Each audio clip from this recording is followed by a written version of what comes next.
सभी श्री रामचरितमानस प्रेमियों को जय सिया राम। राम राम। पहले प्रभु का नाम फिर काम। श्री रामचरितमानस बालकांड दोहा नंबर 265 से अर्थ सहित पढ़कर सुना रहे हैं। भावपूर्वक सुने, पढ़े और शेयर करें। मंगल भवन अमंगल हारे, द्रवहु दशरथ अजर विहारे।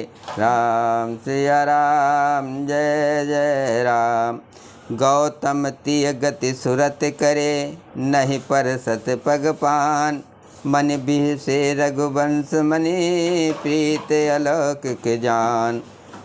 गौतम जी की स्त्री अहिल्या की गति का स्मरण करके सीता जी श्री राम जी के चरणों को हाथों से स्पर्श नहीं कर रही हैं। सीता जी की अलौकिक प्रीत जानकर रघुकुलमणि श्री रामचंद्र जी मन में हंसे। तब सिय देख भूप अभिलाषे, पूर कपूत मूढ़ मन माखे। उठ उठ पहिर सनाह अभागे, जहाँ तहाँ गाल बजावन लागे। उस समय सीता जी को देखकर कुछ राजा लोग ललचा उठे। वे दुष्ट, कपूत और मूढ़ राजा मन में बहुत तमतमाए। वे अभागे उठ कर कवच पहनकर जहाँ तहाँ गाल बजाने लगे। लेहु छड़ाए सिय कह को, धर बांधो नप बालक दो। तोरे धनुष चाड़ नहीं सरई, जीवत हमें कुंवर को बरई। कोई कहते हैं सीता को छीन लो और दोनों राजकुमारों को पकड़कर बांध लो। धनुष तोड़ने से ही चाह नहीं सरेगी, पूरी होगी। हमारे जीते जी राजकुमारी को कौन ब्याह सकता है। जो विदेव कछु करे सहाय, जीतहु समर सहित दो भाई। साधु भूप बोले सुन बानी, राज समाज ही लाज लजानी। यदि जनक कुछ सहायता करे तो युद्ध में दोनों भाइयों सहित उसे भी जीत लो। ये वचन सुनकर साधु राजा बोले, इस निर्लज्ज राज समाज को देखकर तो लाज भी लजा गई। बलु प्रताप वीरता बढ़ाई, नाक पिना कहीं संग सिधाई। सोई सूरता की अब कहूँ पाई, अस बुद्धि तो विध मुँह मसिलाई। अरे तुम्हारा बल, प्रताप, वीरता, बड़ाई और नाक प्रतिष्ठा तो धनुष के साथ ही चली गई।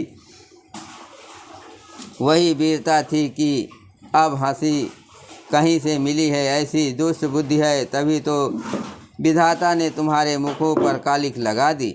मंगल भवन अमंगल हारे, द्रवहु दशरथ अजर विहारे।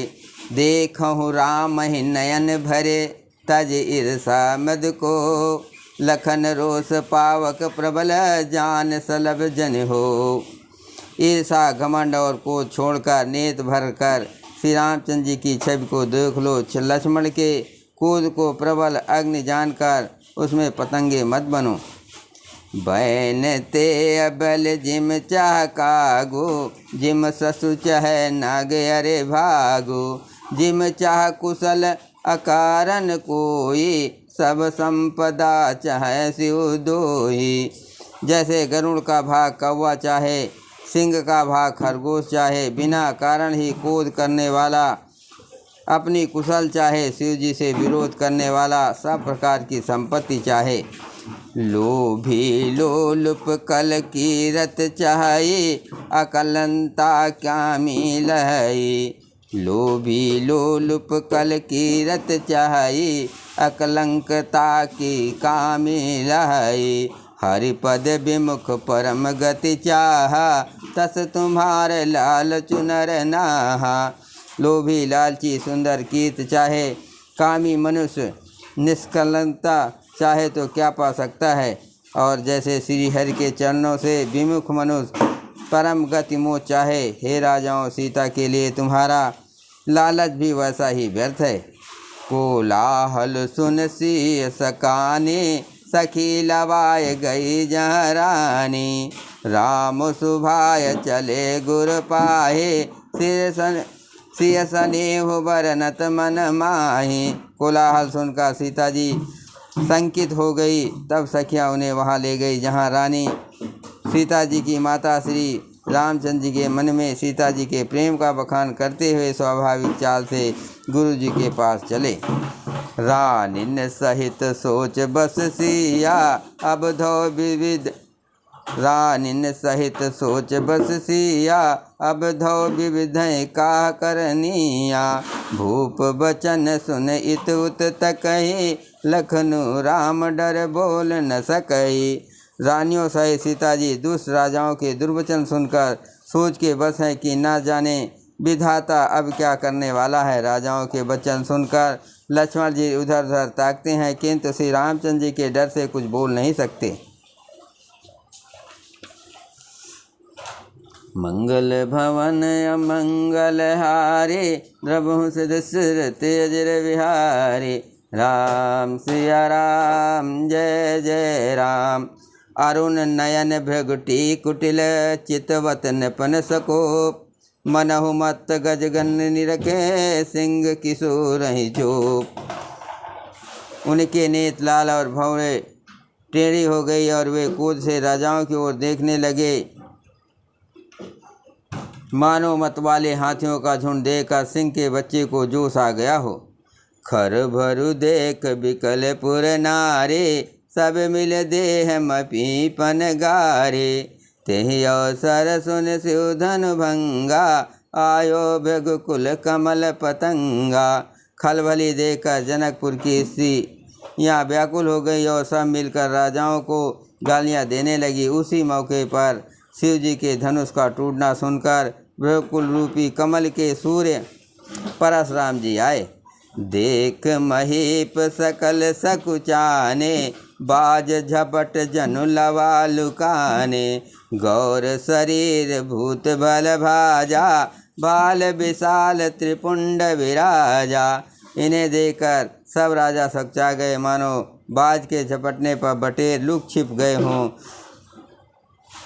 गोरे शरीर पर विभूत भस्म बड़ी फब रही है और विशाल ललाट पर त्रिमुंड विशेष शोभा दे रहा है। शीस जटा शशि बदनु सुहावा ऋष बस कछुक अरुण होई आवा। भृगुटि कुटिल नयन ऋष राते सहजो चितवत मनहु रिसाते। सिर पर जटा है, सुंदर मुख चंद क्रोध के कारण कुछ लाल हो आया है। भौवें टेढ़ी और आंखें क्रोध से लाल हैं। सहज ही देखते हैं तो भी ऐसा जान पड़ता है मानो क्रोध कर रहे हैं। बेसब कंद उर बाहु विशाला चारु जनेव माल मृग छाला। कट मुनि बसन तून दुई बांधे धनुसर कर कुठार कल कांधे। बैल के सामान ऊंचे और पुष्ट कंधे हैं, छाती और भुजाएं विशाल है। सुंदर यज्ञोपवीत धारण किए, माला पहने और मृगचम लिए हैं। कमर में मुनियों का वत्कल और 2 तरकस बांधे हैं। हाथ में धनुष बाण और सुंदर कंधे पर फरसा धारण किए हुए हैं। मंगल भवन अमंगल हारे द्रवहु दशरथ अजर विहारे। शांत बेसु करनी कठिन बरन न जाय स्वरूप। धर मुनि तन जन वीर रसो आयो जहाँ सब भूप। शांत बेस है परंतु करनी बहुत कठोर है। स्वरूप का वर्णन नहीं किया जा सकता, मानो वीर रस ही मुनि का शरीर धारण करके जहाँ सब राजा लोग हैं वहाँ आ गया हो। देखत भृगुपति बेस कराला उठे सकल भय बिकल भुआला।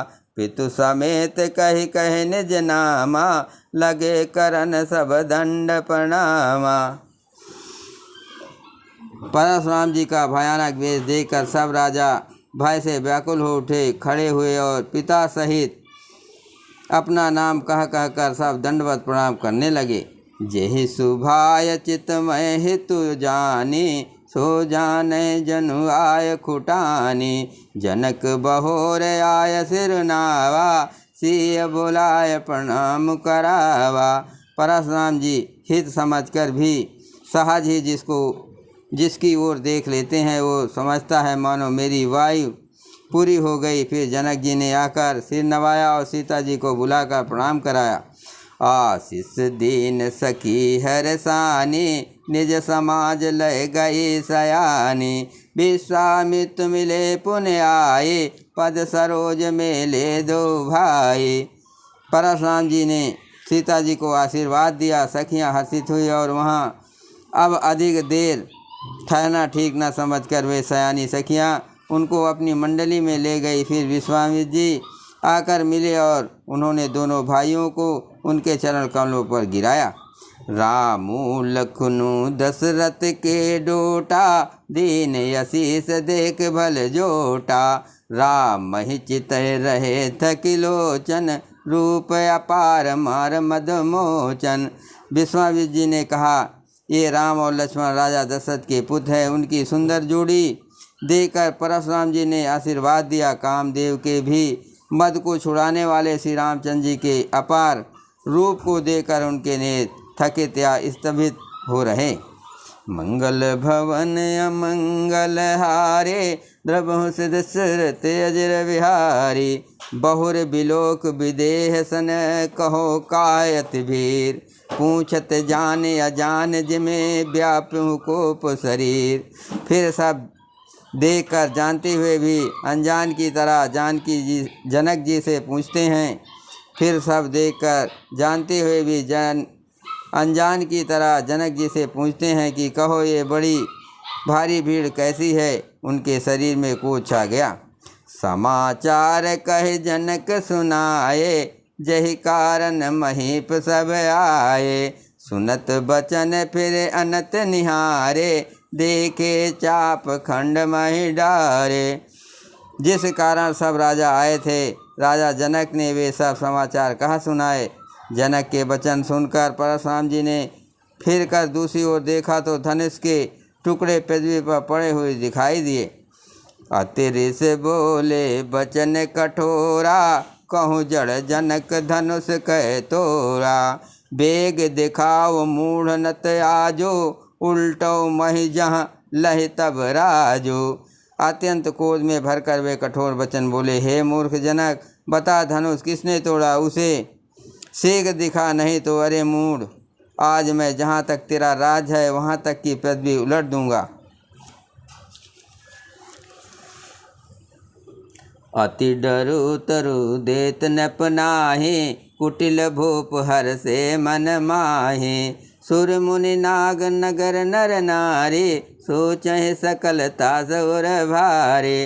राजा को अत्यंत डर लगा, जिसके कारण वे उत्तर नहीं देते। ये देखकर कुटिल राजा मन में बड़े प्रसन्न हुए। देवता मुनि नाग और नगर के स्त्री पुरुष सभी सोच करने लगे कि सबके हृदय में बड़ा भय है। मन पछतात सिय महतारे, विध अब संवरी बात विवारी।